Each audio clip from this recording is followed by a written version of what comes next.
예, 여러분 반갑습니다. 오늘은 지하탱크 저장소 네 번째 강의를 하겠습니다. 책 3권 책의 275페이지에서 279페이지의 내용입니다. 지하탱크 저장소입니다. 과충전 방지 장치. 탱크에 너무 많이 위험물을 주입하면은 위험물이 탱크 밖으로 넘치는 일이 있겠죠. 이러한 사고에 대비하여 설치하는 것이 과충전 방지 장치입니다.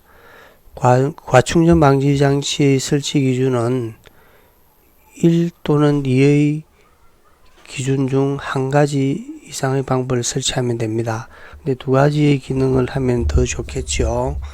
탱크 용량을 초과하는 위험물이 주입될 때 자동으로 그 주입구를 폐쇄하거나 위험물의 공급을 자동으로 차단하는 방법, 그리고 탱크 용량의 90%가 찰 때 경보음을 울리는 방법.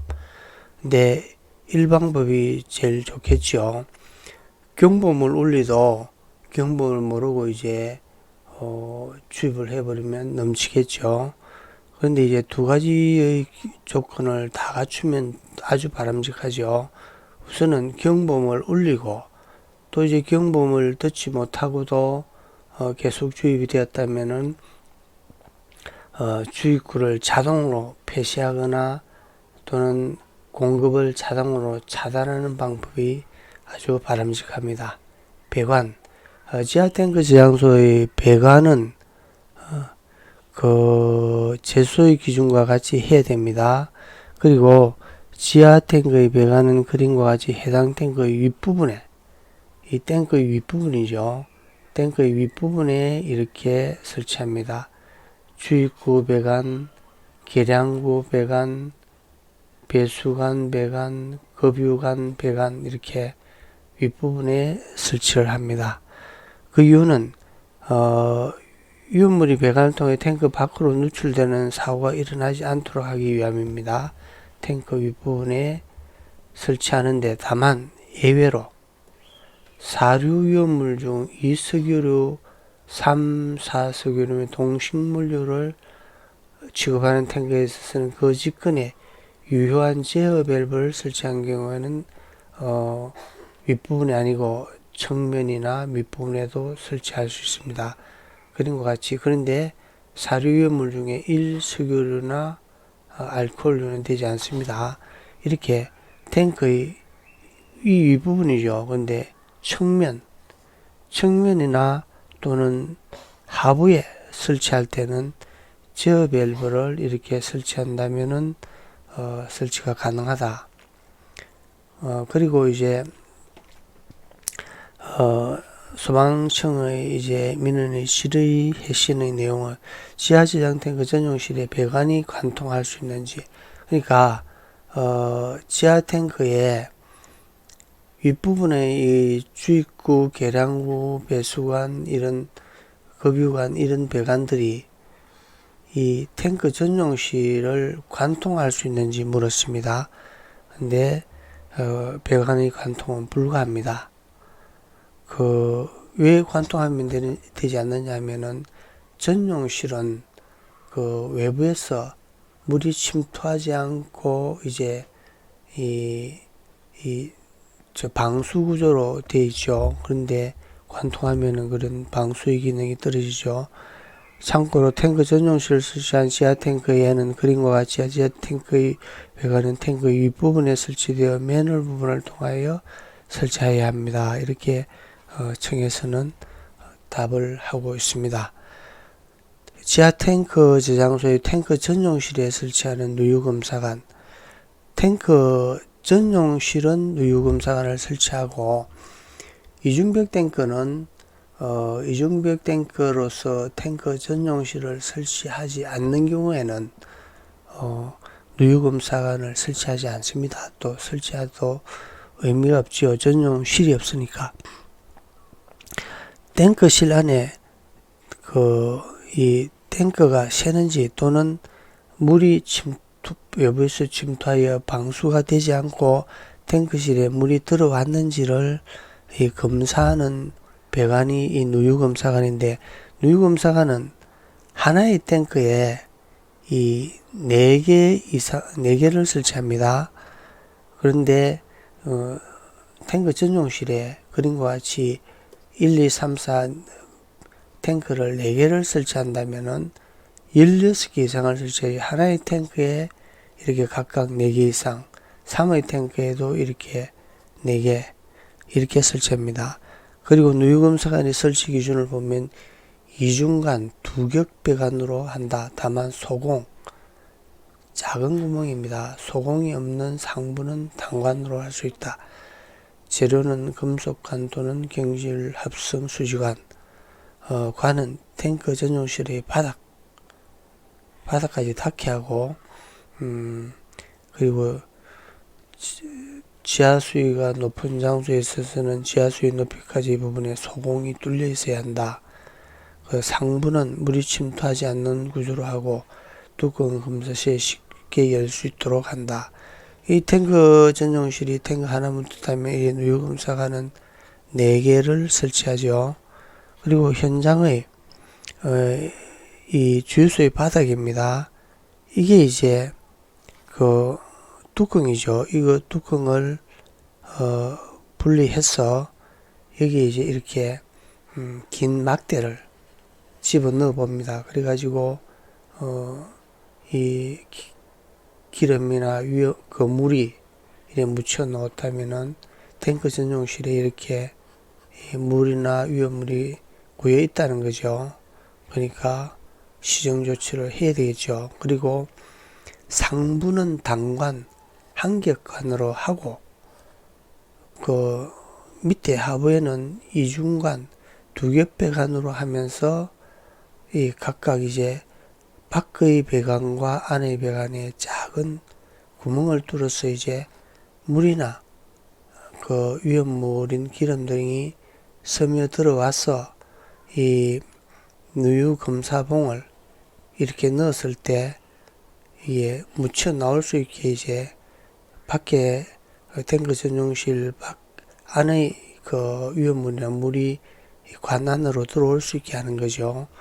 그러니까 이것도 이제 이중관으로 하는 것은 물하고 모래가 배관으로 이렇게 들어와 버리면 차입버리면 누유 검사봉을 넣어도 더 들어가지 않겠죠. 그래서 이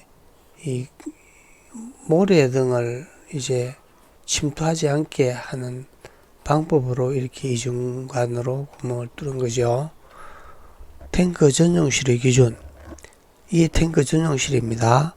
그러면 철근 콘크리트의 구조로 하는데 벽이나 바닥,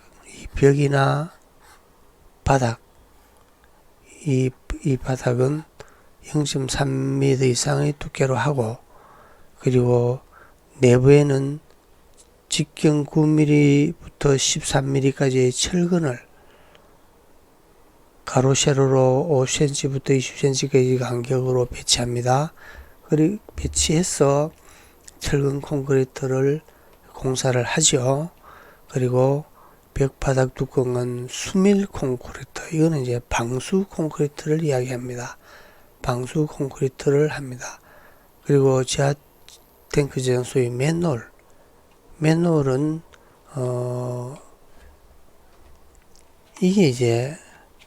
이게 맨홀이죠.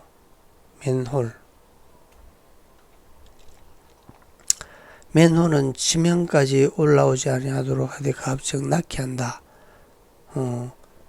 맨홀은 이제 여기 맨홀입니다. 여기 맨홀. 이 전체는 맨홀이 아니고 여기 맨홀입니다. 그 밖의 부분은 보호틀이죠. 보호틀은 당막구 기준에 정하는 데 설치할 것. 보호틀은 탱크에 완전히 용접하는 등의 보호틀과 탱크를 긴밀하게 접촉한다 등의 이런 기준이 있습니다. 그리고 벽이나 바닥 또는 이 뚜껑을 공사를 할 때 철근을 이렇게 배치를 합니다. 직경은 철근의 직경은 9 내지 13mm의 철근으로 하고 철근의 간격은 5 내지 10cm의 간격으로 가로 세로 다 5 내지 10cm의 간격으로 철근 배치를 해서 여기다 콘크리트를 이제 탓을 해서 공사를 합니다. 이중벽 탱크의 지하 탱크 저장소. 이중벽 탱크는 탱크 전용실을 설치하지 않는 경우죠. 그런데 탱크 전용실을 설치하고 이중벽 탱크를 해도 관계없습니다. 그런데 탱크 전용실을 설치하지 않는 후에는 이중벽 탱크를 필수적으로 해야 되죠. 이중벽 탱크의 지하 탱크는 지하 탱크의 기준을 준용하는 내용은 이렇습니다. 탱크의 윗부분은 지면으로부터 0.6m 이상 아래에 설치한다든지 지하 탱크를 이상 인지바에 설치하는 경우는 상호 1m 그리고 100배 이하일 때는 0.5m 이 준용한 그러니까 지하 탱크 전용실을 설치하는 지하 탱크 전용수의 기준을 준용하는 내용들이죠.